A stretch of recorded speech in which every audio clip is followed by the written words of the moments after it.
Good morning students. Welcome to the class of FYBCom. Today we are starting new topic. Capital, revenue, deferred revenue, expenditure, receipts, profits, etc. Right? So this is such a very lengthy topic name, but you can shortly call it as capital revenue topic. Right? This is part of accountancy and financial management. So first of all, we need to understand what is expenditure. Expenditure means spending on something.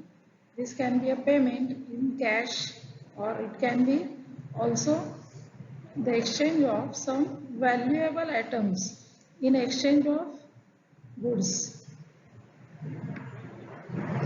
exchange for goods and services. It is the process of causing a liability by a commodity.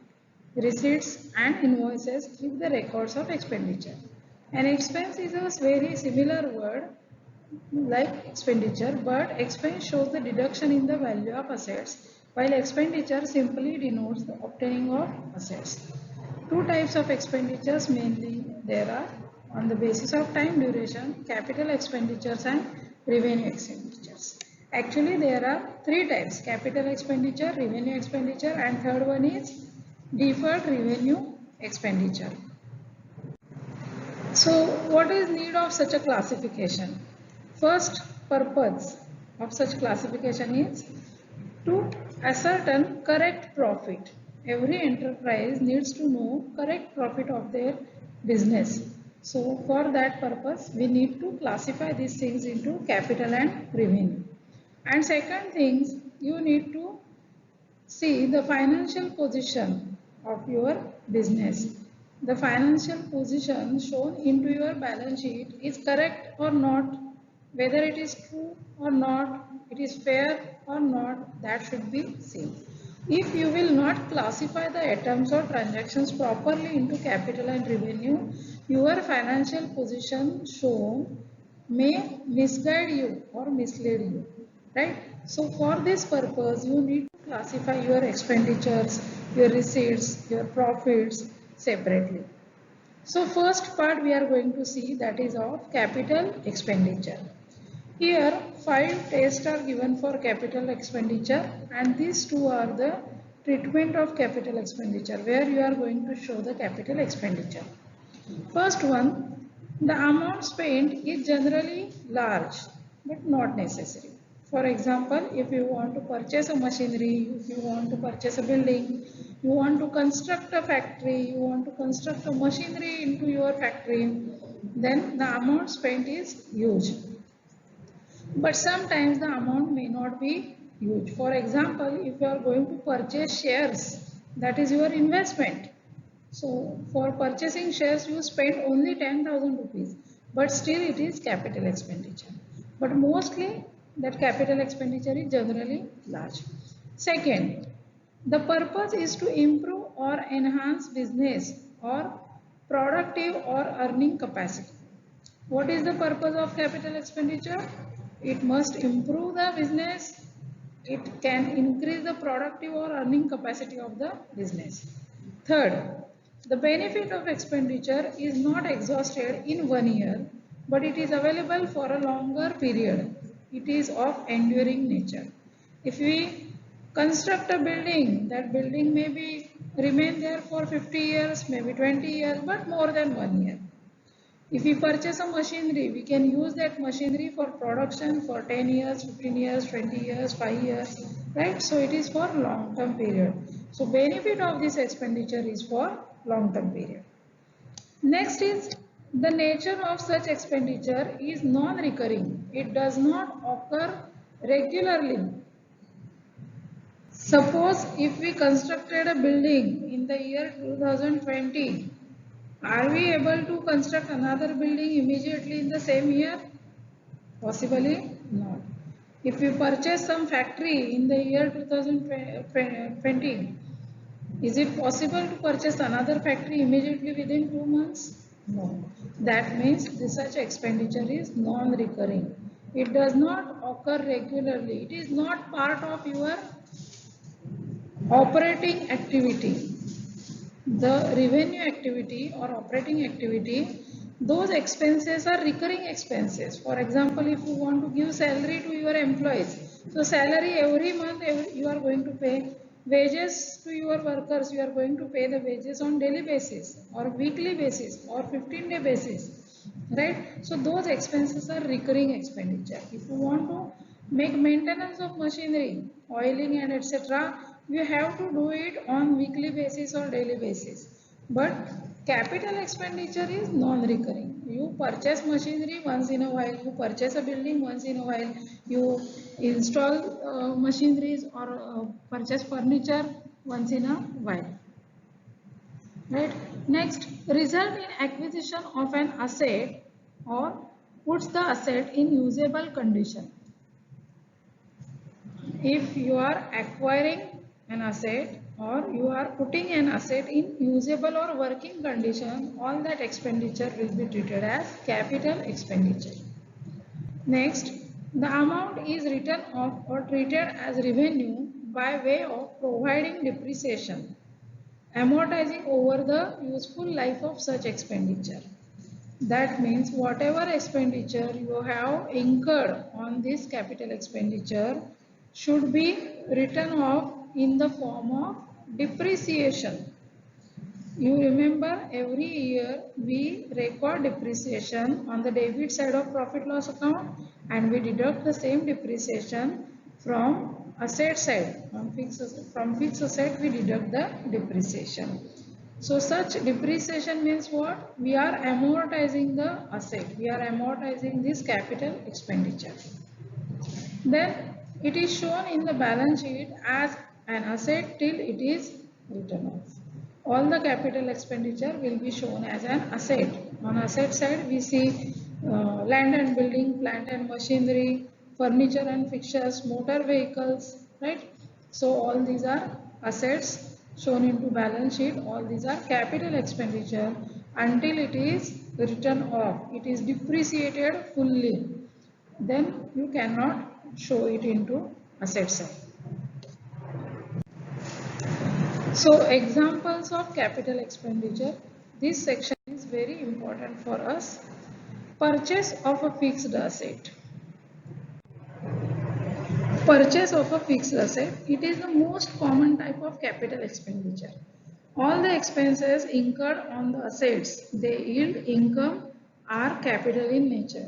As per AS 10, cost of fixed assets includes first purchase price. Let us take one example. If we are purchasing a machinery, right? So for purchasing the machinery, we have incurred rupees 50 lakhs. And we have imported this machinery. So for import, you need to pay an import duty of 5 lakhs. So now your cost became 55 lakhs. Initial delivery and handling cost. So all that costed you 1 lakh rupees. So now your cost became 56 lakhs. That machinery arrived to your factory. Now you have to install that into your factory. You need to give it power supply, you need some platform, and all that required you 50,000. So now your cost became what? 56 lakh 50,000. Professional fees for the architect. This is in case of building or building construction. You need to pay the professional fees. So we are skipping it here. Interest on loan taken for purchase of acquisition of fixed asset. If you want to purchase this machinery and you have taken a loan of 50 lakhs and on that 50 lakhs you have to pay interest. So interest if you are going to pay of rupees 50,000, so that 50,000 will also be added here. So now your cost became 57 lakhs. Administration overheads relating to the acquisition of fixed assets. For purchasing this asset, you need to make a meeting, make some meetings with the seller. If your chairman is going to foreign country for purchasing this machinery, then his cost of traveling also will be added. Some paperwork you need to do, you need to make some legal consultancy, legal compliance you have to do. So all these will be administration overheads, and such overheads will be rupees 50,000. So now what will be your cost of machinery? So this 56 lakhs, 57 lakhs, so 57 lakh 50,000 is all capital expenditure. So just the purchase price is not the cost of your machinery. All these things, unless and until your machinery comes to working condition, that means unless and until you start production with this machinery, the whole expenditure will be treated as capital expenditure.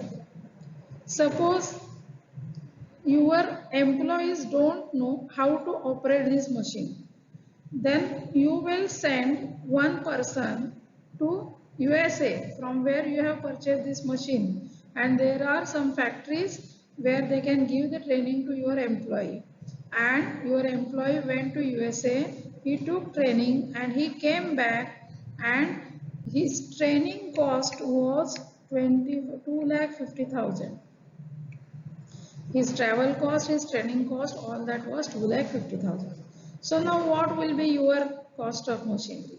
So now 60 lakhs will be the total cost of your machinery. So unless and until your machinery comes to working condition, you have to add all these expenses into the cost of that fixed asset, and you have to treat all as capital expenditure. So in balance sheet, your machinery will be written as 60 lakh. Even the depreciation will be calculated on 60 lakhs. You got this point? Okay, let us move further. Second type is asset under construction, or asset which is constructed by you. So an expenditure incurred during construction period or capital work in progress is considered as capital expenditure. What is capital work in progress? Capital work in progress means any fixed asset under construction. For example, you are building or constructing a factory building, right? So then at the end of the year, the factory building is not yet completed, but you have incurred 1 crore rupees on that factory building. So your capital work in progress will be 1 crore rupees. Maybe next year your factory building may be completed and you have to incur more 40 lakhs. So now your completed cost of factory construction is 1 crore 40 lakhs. So now in your balance sheet asset side, you will record 1 crore 50 lakhs as the factory building. So let us see what expenditure is included during the construction period. First, preparation of project report, cost of conducting feasibility study. What is a project report? Whenever you start a project, you need to make some survey whether that project is workable or not workable, whether there is demand for your that product or not, whether the project is profitable or not. So you have to study all these things, and that will be called as project report. Then feasibility study. What is feasibility study? If you want to construct a factory in Kolhapur, a cashew factory in Kolhapur, you have to go there, you have to see the land, you have to purchase that land, and you need to see whether all facilities are there or not. So you found that Kolhapur is not a proper place for cashew factory.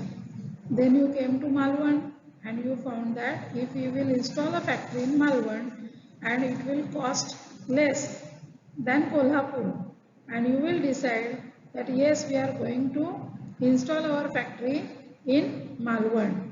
Then you have make the feasibility study in two places. So all these costs will be included into your factory cost. Second, interest charges. For this project, if you have taken loan from bank, Suppose you have taken loan of 1 crore rupees from the bank. At the end of year, you need to pay the interest charges every year. So all these interest charges will be included in the construction cost of this project. Second, third, cost of employees connected with the project work. All the employees working on your project, their salary may be there, their welfare expenses may be there, their uniforms may be there, if they are residing in a small construction or they have made temporary houses for living there. So that cost also will be taken as the cost of project work and it will be treated as capital expenditure. Next, office expenses of the project work. Consultation fees of the project. You have to pay consultation fees to your legal advisor, to your architect. So all these fees will be added to the capital expenditure. Then office expenses. You may need the stationery cost, you may need communication devices, right? You may need some administrative expenses, you may need to appoint a supervisor there, right? So all these expenses will be treated as capital expenditure unless and until your project is completed and you start production there or you start using that project. Next, insurance premium to insure the asset under construction. Sometimes what happens, some assets under construction may be failure. If you are constructing a bridge, there is always a risk that the bridge may collapse, right? So it should be insured. So that insurance premium also will be added to your construction cost. Cost of temporary houses provided to the workers during the construction period. So temporary houses may be built for the workers and that cost will be added there. Then cost of temporary water and power connection. Unless and until your building is completed or whatever you are constructing that is completed, you may not get water connection or power connection from the municipal authorities. Right? So till then you need to take some temporary connection. So that cost also will be added to your project work. Then expenses relating to acquisition of land. Before starting this project, you need to acquire this land. Either you need to purchase this land or you may take it on lease, right? So whatever cost of purchase, legal charges, stamp duties, registration charges, surveying charges, leveling charges will be added to your project work. Cost of building purchased along with land but demolished later on. If on that land there is some building but you don't want that building, but your seller has said you have to purchase this land with this building only. Suppose this land, he told you the cost of this land is 80 lakh rupees. What is the cost of land? 80 lakh rupees. And he told the building cost is 20 lakh rupees. So total cost will be 1 crore.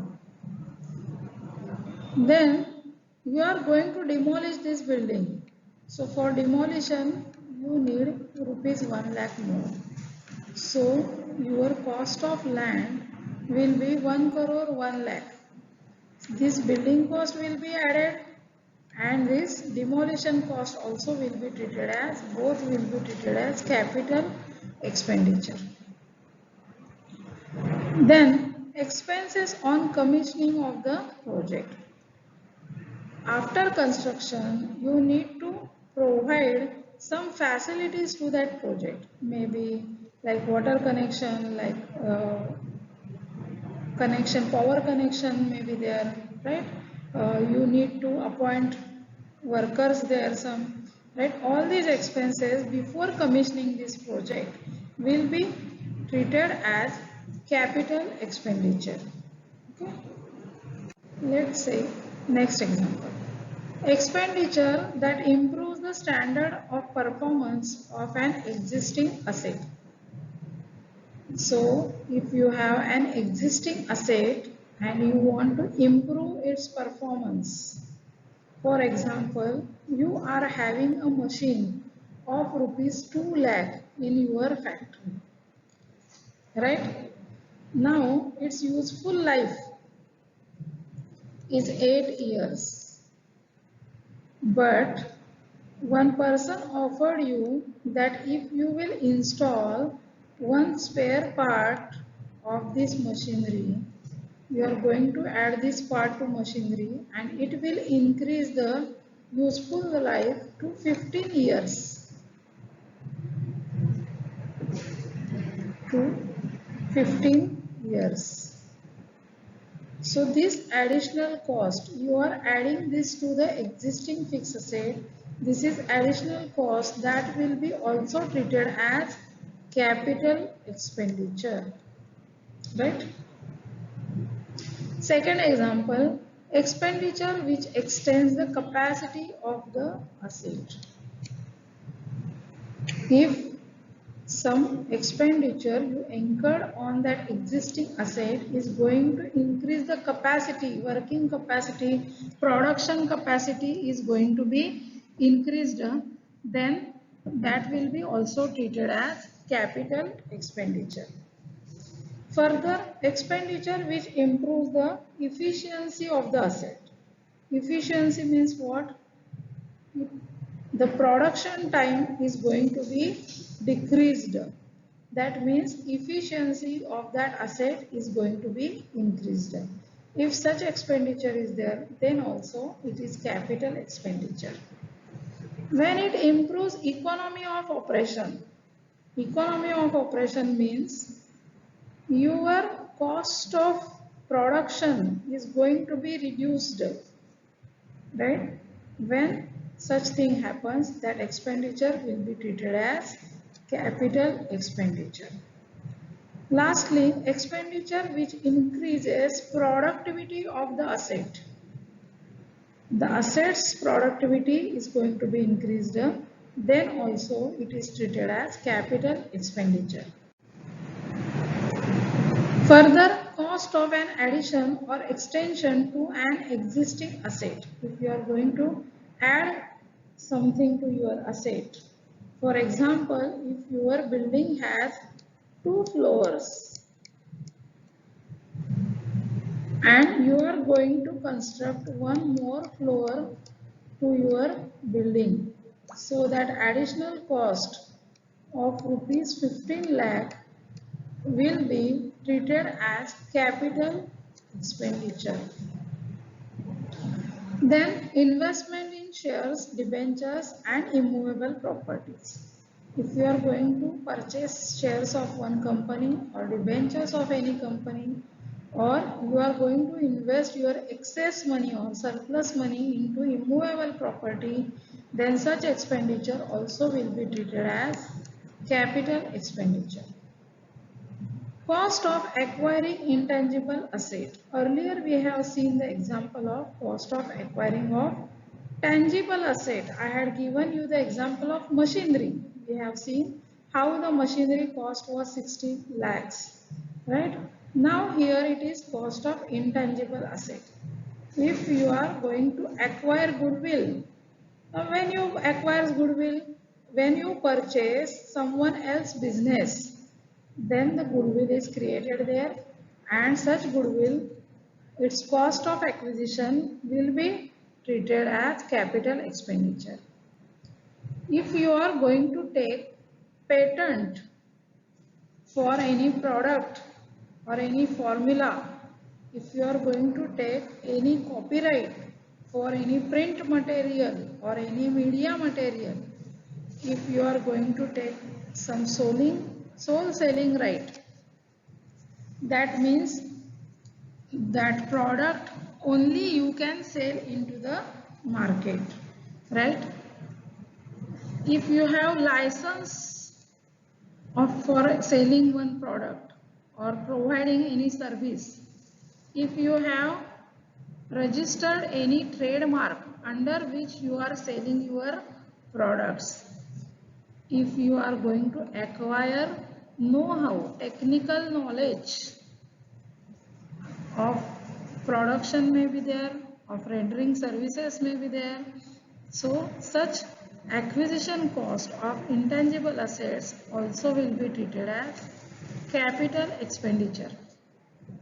Further, cost of acquiring of wasting asset like mines, oil well, tea estate.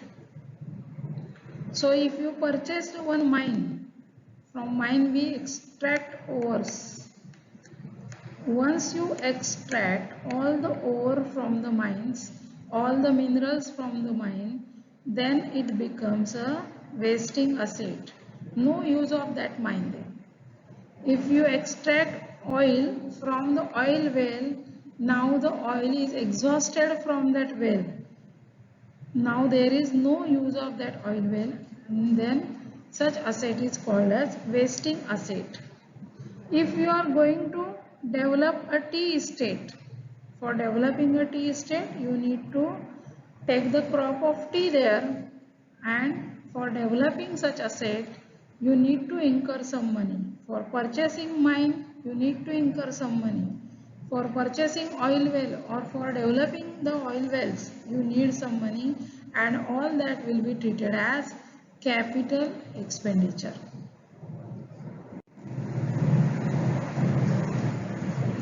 So here we are going to end today's lecture. In the next lecture, we are going to see various examples of revenue expenditure. That's all for the day. Thank you very much.